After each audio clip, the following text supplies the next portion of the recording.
Alright, so we are on question 3 of the November 2018 South African CAP syllabus matric math exam. Now, question 3, this is a question on analytic geometry. So let's read. In the diagram, K is that point, they give us that, L and N are vertices. Okay, they give us all this information and we can look at it on the picture.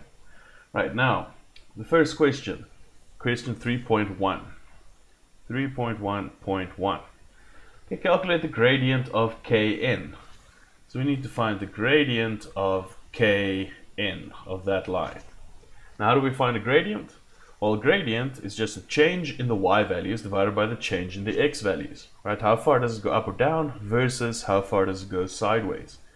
So all we need to do is we need to take the y values first to find the difference. So let's start with k. So the y value of k is 2, and we subtract the y value of n. The y value of n is -1. We're going to divide that by the difference in the x values. So the x value of k, -1, and then we're going to subtract the x value of n, which is 1. Okay, we can simplify this. 2 plus 1 is 3. -1 minus 1 is -2. So that is the gradient of Kn. Perfect. 3.1.2. 3.1.2. The size of angle theta, which is the angle of inclination of Kn. So here, this is theta. Now, what we need to know is, we need to know that the tangent of an inclination angle is equal to the gradient of the curve. Now, why do we say that? Well, let's look at this. Let's look at this. Let's say we have this line going through here. Okay, and we want to find this angle. So what we can do is we can imagine, let's imagine drawing a vertical line down there, making a 90-degree triangle. Now, this angle, tan of this angle is opposite divided by adjacent, right? We know that tan of an angle equals the opposite side divided by the adjacent side. Opposite over adjacent. Now, what is opposite? Well, that is the change in y values. And the adjacent side, that's a change in x values. So change in x over change in y, that is the gradient, right? Change in x divided by change in y is the gradient. So that's where this formula comes from. Tan of the inclination angle is equal to the gradient because it's opposite over adjacent, which is just change in y over change in x. Alright, so now we're going to first say, we're going to use the reference angle, tan of the reference angle. I'm just going to call it reference angle for now, and I'll show you why in a second. So reference angle equals the gradient. The gradient is -3/2. Okay, so we're going to say our reference angle then, reference angle, is equal to the arctan, or as we call it in calculator language, shift tan of 3/2. And we're going to exclude the negative for now. And I want to encourage you to do this as well. First, exclude the negative, and then afterwards we're going to use just intuition and logic, straightforward logic, to see what the answer should be. So when we don't include the negative, when the negative, depending on your calculator, it can either give you a negative acute angle or it can give you a positive obtuse angle. So that's fine. If you want to do that, that's fine. With this one, we know we're going to get a positive acute angle, and that's what we want, and then from there it's easy to solve. Alright, so let's type this in our calculator. So our reference angle equals, let's open a calculator and let's type that in. So we're looking for the arctan of -3/2, but we're just going to do +3/2. We get 56.31. Let's round it off to 2 decimal places. So 56.31 degrees. Now, does this look right? Does this look like 56.31? No, it doesn't. We can see this is an obtuse angle, and we have an acute angle here. So why is that? Well, it's because this part, right? This part is the 56.31. So we just have to do 180 minus our answer. So theta, our angle, is 180 minus 56.31. And now let's quickly look at another thing of why this works.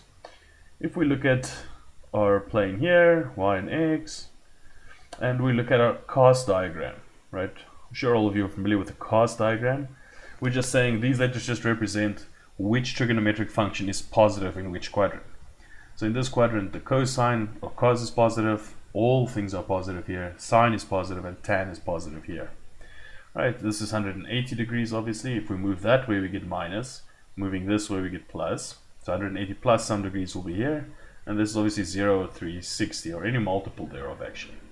So this way is positive and this way is negative, so 360 minus over here. Alright, so we found our reference angle to be 56.31. Right. Now, if we're looking at this, tan of our angle was negative. Right, so where is tan negative? Tan is negative, not in here because here all is positive, tan is positive, so tan is negative in one of these two. And obviously we're looking for not anything more than an obtuse angle. So tan is negative in the 180 minus quadrant. So that's why we say 180 minus 56.31. That gives us our angle of, let's just type that in, 180 minus, so 123.69 degrees. 123.69 degrees. So that is our angle. Good. So I hope we covered a couple of extra things which are more pertinent to trigonometry in general, but hopefully that's useful. Then let's look at question 3.2. 3.2. Show that the gradient of KL is equal to 1. So gradient of KL, this line, we have to show that that's equal to 1. So for this we want to again use tan theta equals the gradient, right? So we're using this same formula because if we had the coordinates for L, we could just work out the gradient by using the gradient formula. But we don't, although we do have some angles. So we can see here, we know that part is 56.31, we just calculated that. We know this angle, 78.69, so therefore we can find this angle, which will be the inclination of angle of LK. So angle KPO, let's just write that down, angle KPO is equal to 180 minus 78.69 minus 56.31. Right, so that's one way to do it. Another way is you could just say that the outside angle here is equal to the sum of the opposite interior angles. So we could just say 126 or 123.69 minus 78.69 will give us that. I'm just going for this one, sum of angles in a triangle, and let's calculate that answer. Okay, so that answer, let's start from the beginning. 180 minus 78.69 minus 56.31. 45 degrees. So 45 degrees. Great. Now, tan of theta equals the gradient, so let's use that. So we're going to say tan of 45 equals m. So what is tan 45? Tan 45 is 1. So 1 equals our gradient. And that's what we wanted to show, right? We wanted to show the gradient of KL is equal to 1. Success. Let me move on to 3.3. 3.3. Okay, determine the equation of the straight line KL in the form y equals mx plus c.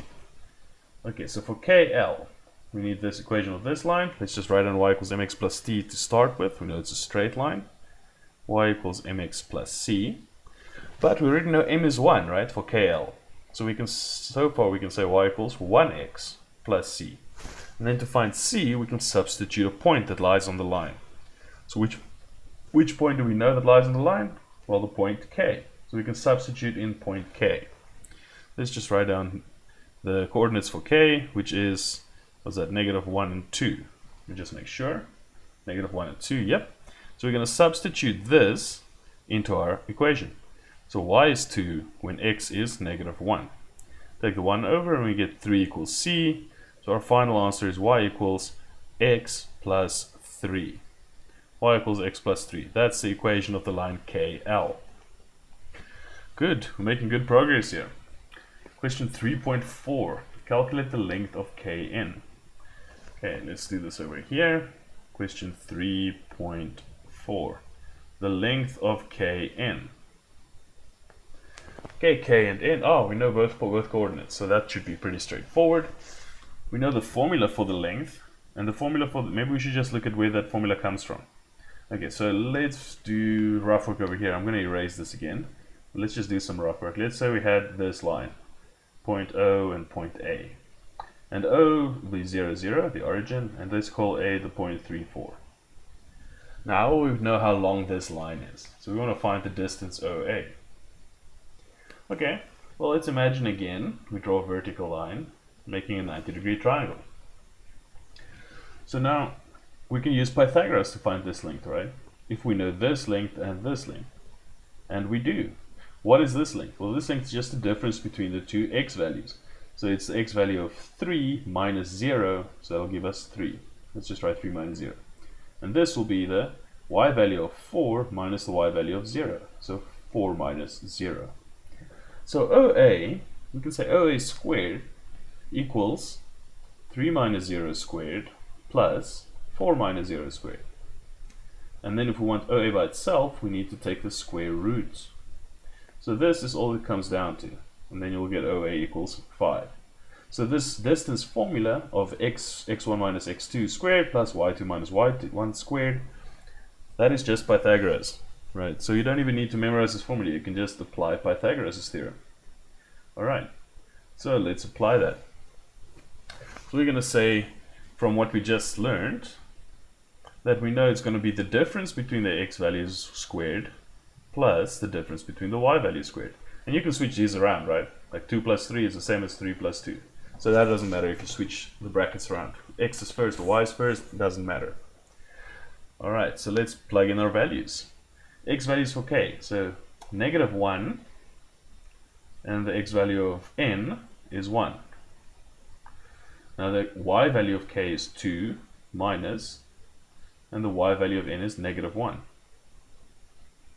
Ooh, that's ugly, that's a negative 1. Okay, let's work that out. So we've got the square root. Negative 1 minus 1 is negative 2. Negative 2 squared is 4. 2 plus 1 is 3. 3 squared is 9. So we get the square root of 13. So that is the length of kn. Nice. Let's move on to the next question, 3.5. 3.5. Okay.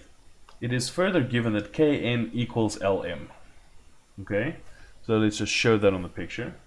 So kn is equal to the length of lm.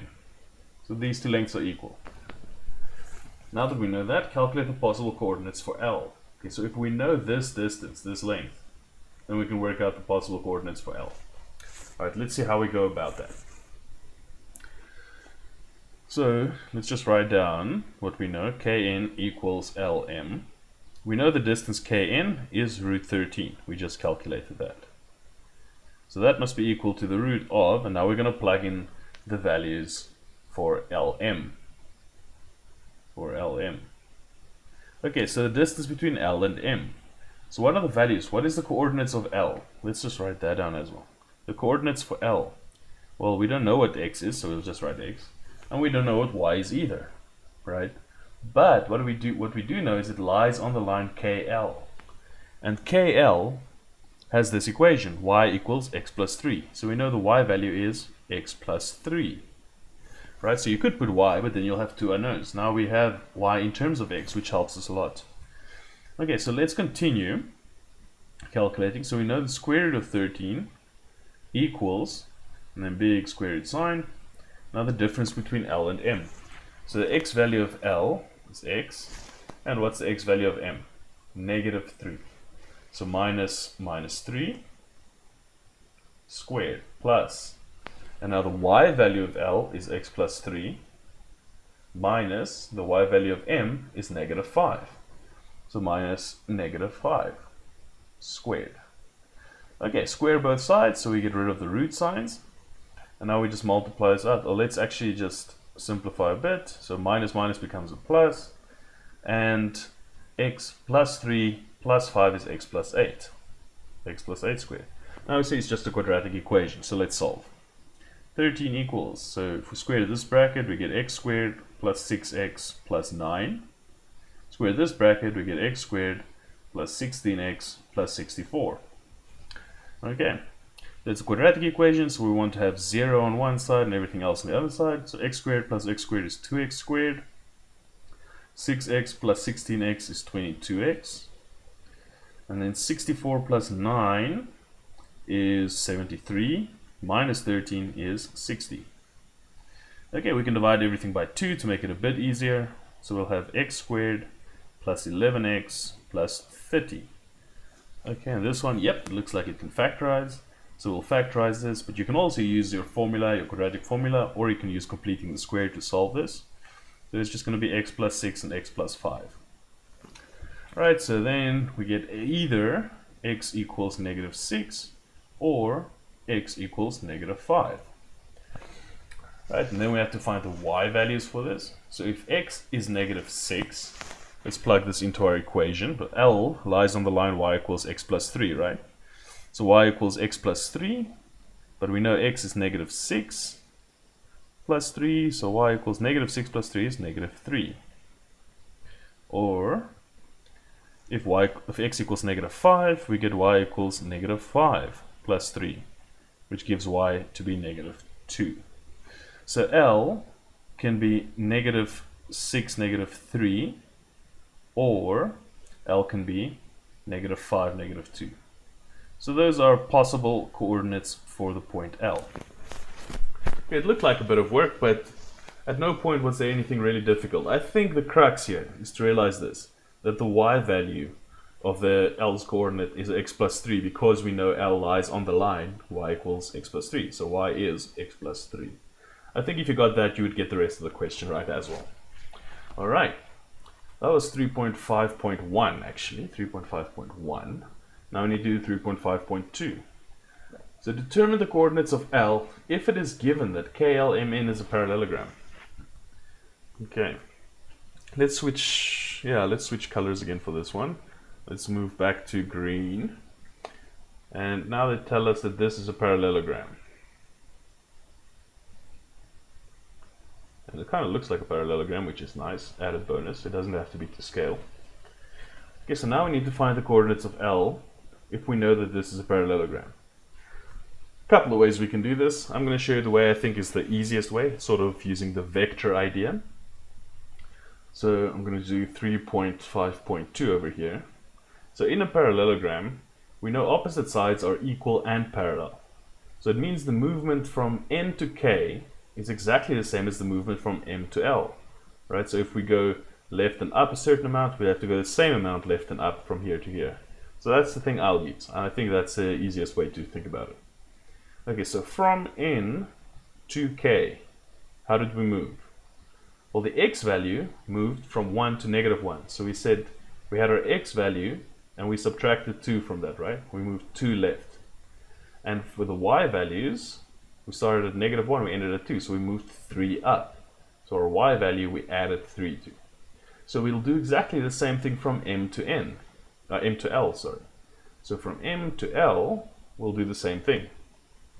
So with M, we started with, what is M? Negative 3, negative 5. Okay, so we started with negative 3, negative 5. That's the coordinates of M. Now if we want to go to L, then we have to say negative 3 minus 2 for the x value. And for the y value, we started with negative 5, and then we had to add 3. Okay, so that gives us L of negative 3 minus 2 is negative 5, and then negative 5 plus 3 is negative 2. So that would be the coordinates of L if it's a parallelogram. And we see, yes, it is one of the two options we had for L. Perfect. So that makes sense and makes us feel good because we know we're on the right track with everything so far. Then last question, last part of question 3. What color should we do this one? Let's do it black. We haven't done a black one yet. So question 3.6. 3.6. T is a point on KL produced. Okay. So let's actually get rid of what we have here so far and let's just draw the new information in. Okay. So on KL produced, so T is a point somewhere here. Let's call it there. Point T. Alright. Let's just say L, we know the coordinates for L already, negative 5, negative 2. Okay. Tm is drawn such that Tm is equal to Lm. So Tm is drawn and Lm we also have. Okay, and those two lines are equal in length. These two lines are equal. Okay, Tm equals Lm. Calculate the area of KTN. Okay, KTN, let's do that in a different color. K, T, N. Okay, we need to find that area.